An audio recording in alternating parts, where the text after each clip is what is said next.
Alrighty, for this video, I'm going to be going back to my first computer I had. Did a video earlier, kind of showing it off. I believe it's been posted for a while. But this one will be dismantling it, taking it apart. It's basically so old, it's no good. It's old legacy technology that I will be taking it apart, dismantling this. And I want to show off all the old technology so that everybody's aware of where these parts used to be compared to where they are now. I have a bunch of old legacy videos. I'll have more coming. I'm big on hardware videos. I like to do more unboxings and a few more things. So let's roll on over to this. Let me pick this thing up. I already got the top off. But there we go. It's had a few upgrades over the years. Wireless card. You may see this. Looks familiar, don't it? The new Wi-Fi 6 cards are basically like this now, but there's two antennas. That's the way they used to kind of be for the old style computers if you wanted to add Wi-Fi. Put the card in. They didn't have the little USB dongles. As you can see, there ain't really USB on here. There's some other different ports that you probably haven't seen because this is pretty old. Keyboards and mice were not USB. They're the PS2 ports. They were different. Those were dedicated ports that run to the board. That technology is not quite dead. For the gaming environment and and some server realms, it's still hanging on.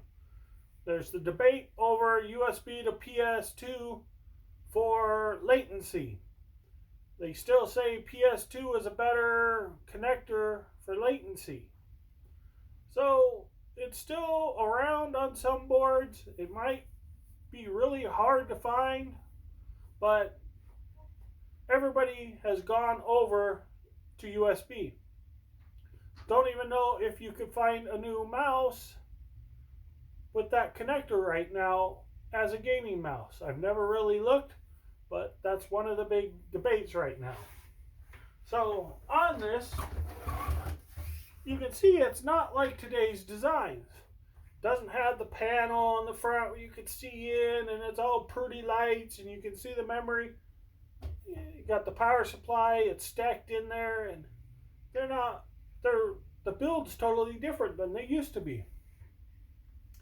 This one was a business line computer way back when I bought it. So what was kind of unique with the business line is where the power supply was. In the old days, they'd always be mounted like to the bottom or the top, depending. Now they flip-flop. Most of the time, the older ones were always up top. Now you guys mount down below. There's certain reasons for that. Cooling, ventilation. When you get into water cooling and you get into some other things, you need these spaces for other things. As you can tell, there's something on top. That's where the hard drive went on this one. Old days, computers were so different. They used to tell you, oh, there's form factors and there's this and that and this and that. But the form factor usually relates to the motherboard that's inside. Does not relate to the inner chassis, where parts go. The reason why I kind of like this one in the old days is because the hard drive was on the top. Made it easier to service. So, you know, in the old days, technology was moving along. It wasn't uncommon for you to have to change your hard drive out. Because you went from 40 gig would be considered large at that time. You might have had a 10 gig hard drive and then upgraded to a 20 gig. and then upgraded to a 40 gig, and then upgraded to a 60, and then an 80, and then 100. These are low numbers compared to today.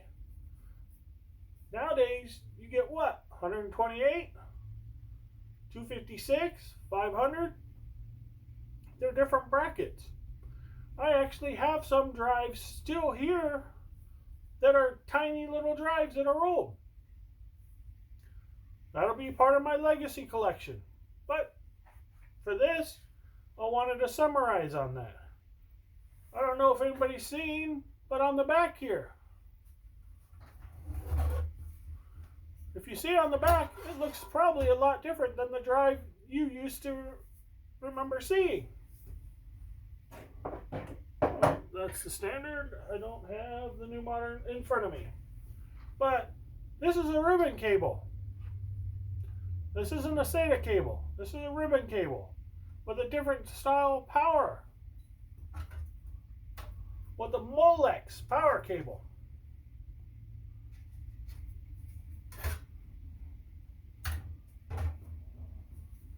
Back in those days, you did not have modular power supplies. I know a lot of high-end power supplies nowadays are modular, where you put the little cables, snap them in, and you run them to what you want with the different connectors. This is a solid run that's run all the way in and terminated in and all of that. There's no interchangeable. You could buy adapters that plugged in that adapted it and changed it.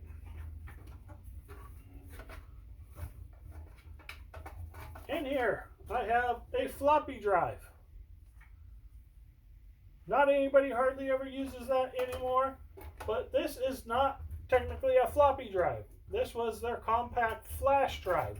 It was a different disk that had a higher capacity, that could hold more data, but it was basically the same. And that is basically an IED cable attached to that. So there's actually two of them in here. Plus, underneath that is the DVD. Now the IED cable is attached to the DVD drive and then the hard drive. So you have to remove it from both, remove both power cables, and then you can remove that stuff out the side. Here is some kind of coupler that I have. It looks like it's run to a fan that's plugged in here.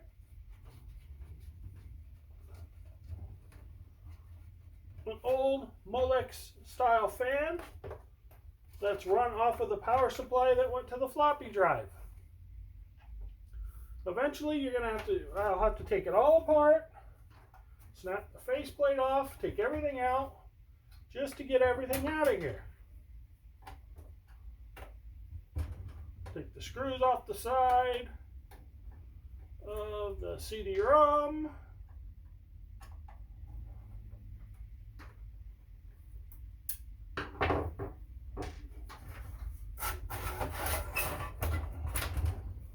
Look at that thing. It's pretty dirty too. But look at that manufacturer date, December 1998. Like I said, this is old legacy technology. Could you get this to work? Yeah, you could get it to work if you have the proper motherboard that has a ribbon cable and all of that type of stuff. You could still use this stuff. Would you want to use it nowadays? Probably not. Because the data transfer speeds are different.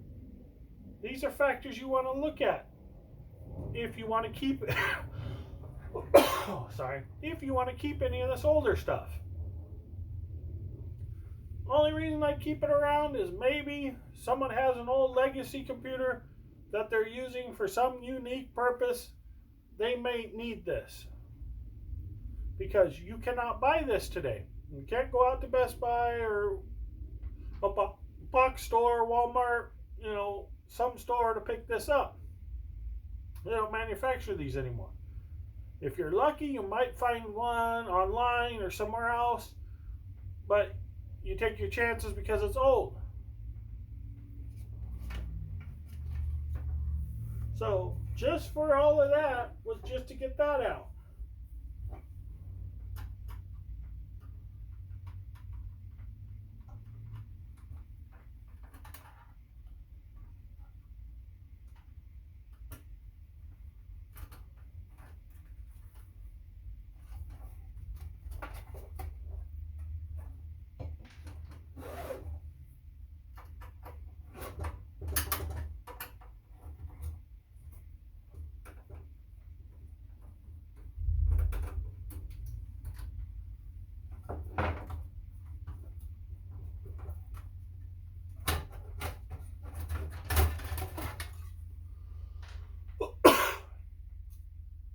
In today's cases, and even some of the older cases,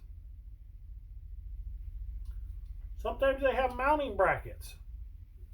Like you see, I took out that screw and unleashes the mounting bracket where you can take the mounting bracket out.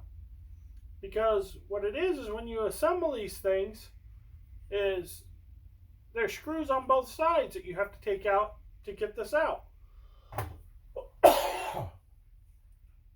That's something that you want to be aware of. Because if you can't get this out, even look at the spacing I have now, you can't really get to that motherboard. But there's one nice little feature with this system. I can remember how to pop it open.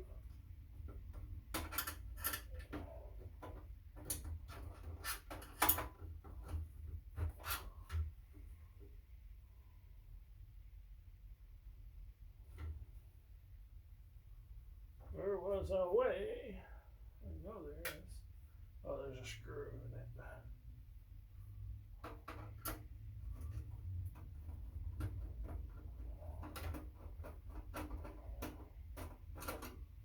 Take that one out, and then I think it'll come loose.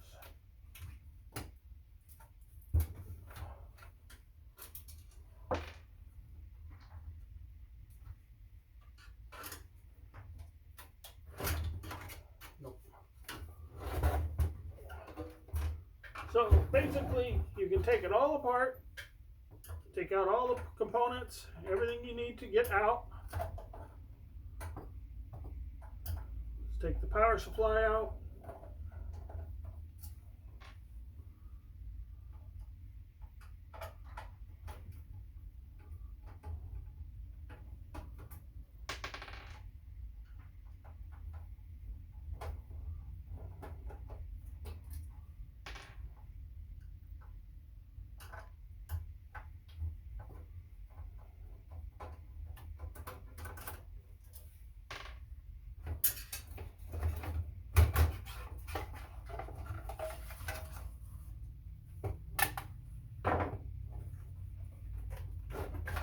Pull the power off the motherboard.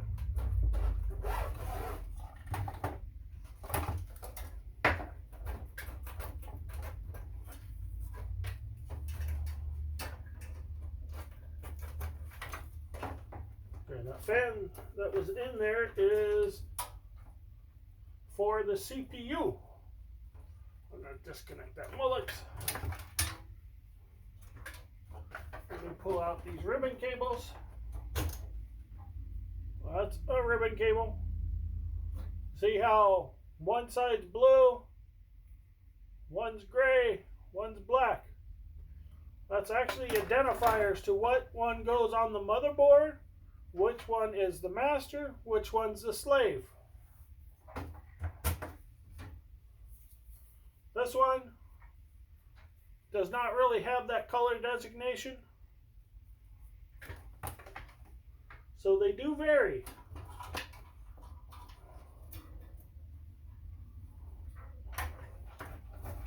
This is the old-fashioned power supply. I don't even know what wattage this thing is.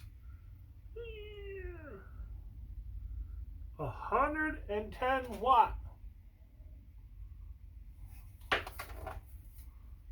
That's all they used to be. They're not running any of these fancy big video cards and big power guzzling CPUs. So they were a lot different back then. Now you should be able to see in there. This one actually has 3 sticks of memory that look like they're mix matched for some reason. It's got the CPU with the little tiny heatsink cooling on there. Would not be enough for today's technology. Now I can remove the wireless card that was added.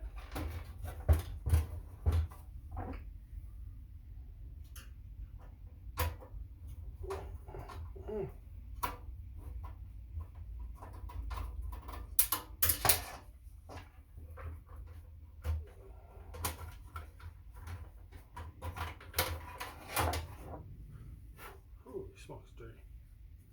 Look, it's a D-Link. I'm sure it's probably B. I'm not too sure what. Wireless G. So that's something I put in there that really upgraded it.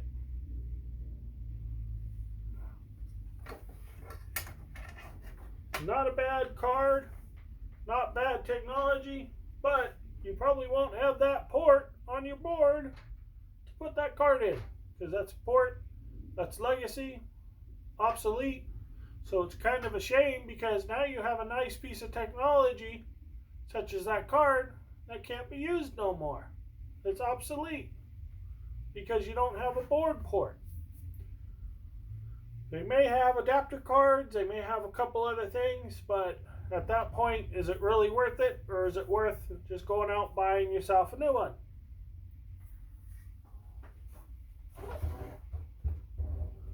So that's the inside of it. Let me see what memory's in here. Let's pop those 3 out.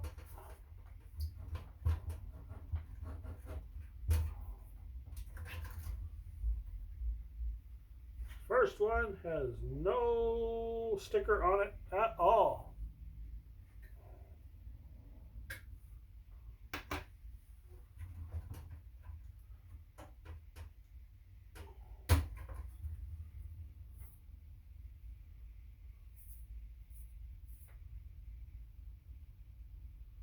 This is a compact memory. PC 100, 130. 33, blah, blah, blah, blah.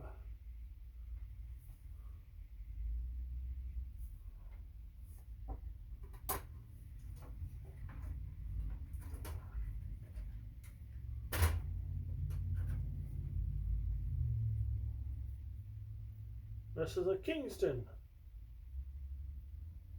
Weird. This is a completely different memory modular. Very strange. I don't ever recommend doing that. I believe that's the way this system came. I don't remember ever putting memory in it.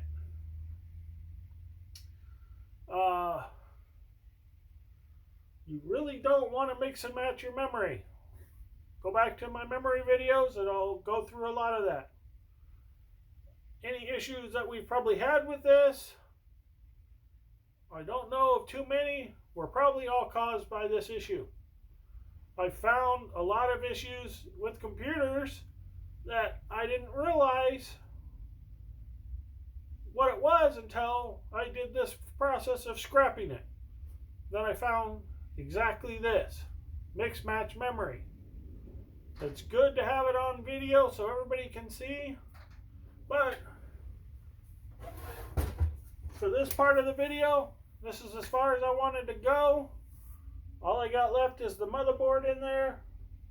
I will probably do another video of that later, but as of right now, this is what I want to cover.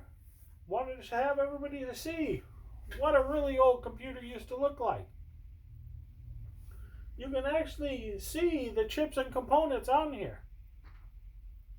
This is what the older computers did look like. You can actually see a lot of the stuff in here. nowadays everything's gotten so small, it's hard to tell what it is. But I know I've had this video on hold because I was doing all my security stuff that I've just posted. So wanted to get to this. Boy, that's dusty. Woo! But here's the breakdown from computer to parts. I've been wanting to do this video. Here it is for you. Make sure you hit the subscribe, the bell, all the good old stuff. Go back, rewatch it, do what you need to. I might even have videos on these parts done again. But this is the breakdown of my first computer. This is the computer to parts video. Being dismantled, probably being thrown away or recycling centered, or other donation of parts to other places from here. Thank you for watching.